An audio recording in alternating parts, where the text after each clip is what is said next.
What's up, guys? It's Bromley from Empire Barbell. Let me tell you about this girl that drives me crazy. So we started this place about 5 years ago, and about 3.5 years ago, a couple of girls come in from this cardio kickboxing class.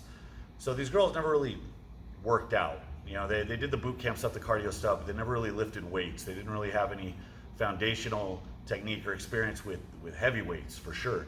So I'm doing my due diligence, trying to train these girls, get them stronger. Now, these were the type of clients where you're thinking, they're not gonna be back next month. They found us on Groupon. They're not gonna train in our dirty ass gym for very long. I don't wanna call them divas, but they're just a little cleaner than our typical demographic. So one of these girls, Laura, she's short, she's got a little bit of attitude, it's a little thick, frizzy hair. She likes to flirt. So I'm trying to be professional, thinking, man, I own this gym. I can't be fraternizing with our members in that way. I mean, bad Yelp reviews are the least of your problems when you got that going on. This girl's tenacious and she wears me down. Don't believe anything she says. She started it and we start dating. So 3 years later, we live together, we got a couple dogs, and she's gotten past the point where she just lifts because she's trying to impress me. Now she actually takes it seriously. It's something she does regularly. She's been in a few competitions. She gets very competitive. She likes to do well. She's very hard on herself. So this is the average day in the life of me and my significant other, Laura Espinoza. So gentlemen, you ever have that issue where you're with your girl and maybe it's like a weekend or something? You know that you should be being productive, going out doing some recreational activity, but the easy thing to do is just cater to her emotions right now by giving her some oatmeal cream pies and watching Netflix. So I am faced with that routinely. Because I own this place, we spend a lot of time here. It's not like going to the regular gym where it's a ritual and you're only there a couple hours a week. We're here all day, every day. So we can take it for granted where we get here, and it's kind of hard to get into work mode because we spend all day here doing other stuff. So she works hard, man. She's a social worker. She just got her master's degree. She got this big, she's about to get this big promotion. Things are going good. She works hard. So she gets here, and I get the kind of basic girlfriend thing where she's foam rolling and she's back, she's rolling on the foam roller, and I just hear, she's stretching, she's like, she's like, babe, I'm not feeling it. I'm tight, I'm sore, things aren't moving well. And you can see it in her face that she doesn't want to work hard.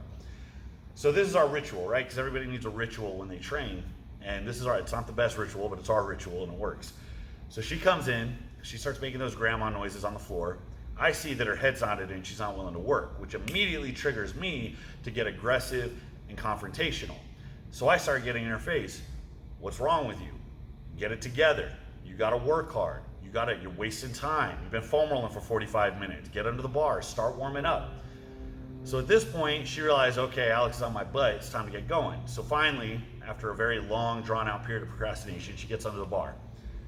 She starts moving under the bar. More grandma noises. So I start yelling at her again. Babe, you squat over 300 pounds. You gotta make more than 5-pound jumps in every warm-up set or we're gonna be here for a year. I start putting on the weight for her. I start telling her, get your belt on. Let's start moving some weight. So this cycle always goes the same way, and it almost always ends up with me sleeping on the couch. Because here's the thing, man. She's strong as shit and she works hard, but when she's in here, she won't do a damn thing unless I'm yelling at her to the point where I'm like, I gotta find another place to live because I'm not gonna be welcome back in my own house after this. So every workout goes the same.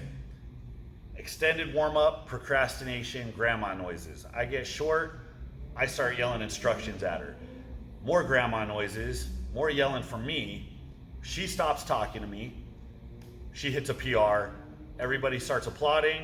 She starts crying and gives me a hug. That is my life 3 days a week. So this just happened the other day. She has a dumbbell, we're trying to prepare for nationals, and she's got a circus dumbbell, which she's not used to.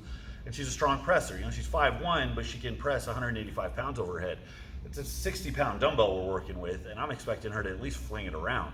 And I'm seeing the doubt, the hesitation, and that's what gets me. Even if you're set up wrong, you can't hesitate. You have to commit to what you're doing. So when I see her head's not in it, I start yelling, you gotta get it together, you gotta focus, you gotta commit, we gotta go, go, go. And all I see is just that look, I don't wanna do this right now. So I'm yelling at her, I'm making her do this with her elbow and put the head of the bell back behind your head, and I'm shifting her positioning, making sure she's in the best possible position. Now it's like, okay, you look great. Now jump and fire through hard with your arm. And I'm not kidding, she must have missed that dumbbell like 9 times. And it just doesn't make physical sense. Now I know what it is. It's psychological. It's hesitation. It's not feeling secure with that new movement. And at some point, you just got to get over that. So me rationalizing that this is a good coaching move, when in reality it was about 80% frustration, I started yelling at her, and we got a full gym. Silent treatment. I continue to coach her because she's not going to win this fight, despite her complete lack of acknowledgement of my existence. We start going line by line down all the steps. She must be listening because she's taking what I'm telling her. She's just not talking to me. And then what happens? She starts throwing around the 50-pound dumbbell like it's air. That is my life. So at that point, I feel a little bit guilty because this is a person I love. I don't enjoy yelling at them. I save that for the idiot high school students that have ADD. I don't want to spend my days coming down on this person. So I tell her, I'm like, babe, I'm sorry. I was getting frustrated. It's like, sometimes you come in, your focus isn't there. It's like you need that little kick in the butt. And I had it at a 9. I'll take it down to a 3. And she looks at me, and her words are like, no, I need you to do that, or else I won't perform. Why do you do this to me? I love you. I don't want to yell at you. Why do you put me in this position? So anyways, man, that's my life. That's my life with Laura. And it's worth it though, because at the end of the day, when she performs well, the whole week goes better. Seeing the look in her face when she finally hits that thing she's struggling with, and she looks down and she gets giddy and she starts giggling because she knows she's a pain in the ass. And then it just reinforces everything we do. And that's why we've been able to do this for 3 years, because I know she genuinely loves it and she puts up with me in the meantime. But I gotta tell you about this girl, man, because she just got her master's degree. Laura Espinosa. And 24 hours later, she was competing at War on the Shore. Come on, Laura. Give it up, Laura. Yeah! I went down there with her and Emily Elliott, our resident pro strongwoman. And Emily talked Laura into doing the show with her as a middleweight, because Emily can't compete as an amateur lightweight. She has to go up a weight class. And Laura, sure as shit, wasn't about to cut weight, the weekend of her graduation. So they go down and they wrecked house. Like, they both did better than I thought they would. You had 11 middleweight women. 2 of them, Rebecca Rowley and Gabrielle Burkholzer, I believe is her name, are both pro quality middleweights.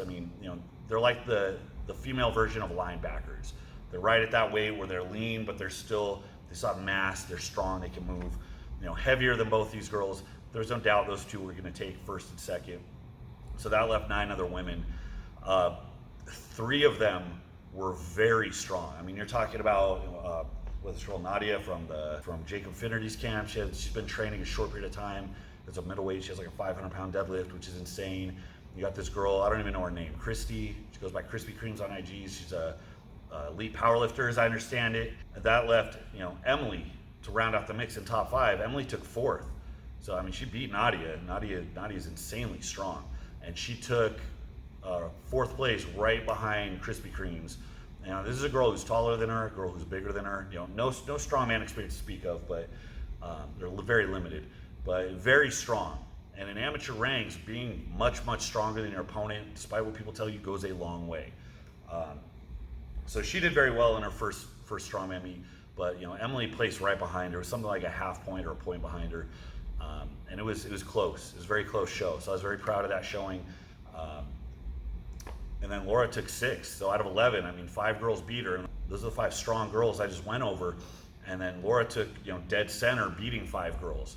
And it was just impressive. Laura's the shortest one there by like 5 inches. Laura's 5'1". She's in the middleweights. Good middleweight women are like 5'8", 5'10". She was the first one to clear 3 kegs over the bar when that historically was a really bad event for her. She showed that she could be adaptable. I've seen her push herself in this contest more than she ever has. And I was really proud of her for that. So they said to get you one that can do both. Well, I got me one that can do both. I just want to say I'm very proud of you, Laura, and you've grown immensely, and I know you're going to continue to grow. Despite being a big pain in my ass a lot, that's what makes all of this worthwhile. Is that I get to share what I love to do with somebody else who I love, and even when it's not fun, it's still kind of fun. You know, everybody tries to find somebody, you know, that they care about and then kind of force their interests on each other. It's a completely different thing when you find somebody who makes your journey theirs. And the fact that we can do it together, I'm very blessed to be able to say that. So this is just a shout out to Laura. I love you. So I know we have couples watching, right? If there's any of you that have similar stories of your loved ones being a pain in your ass in the gym, leave it in the comments. Let's get a discussion going.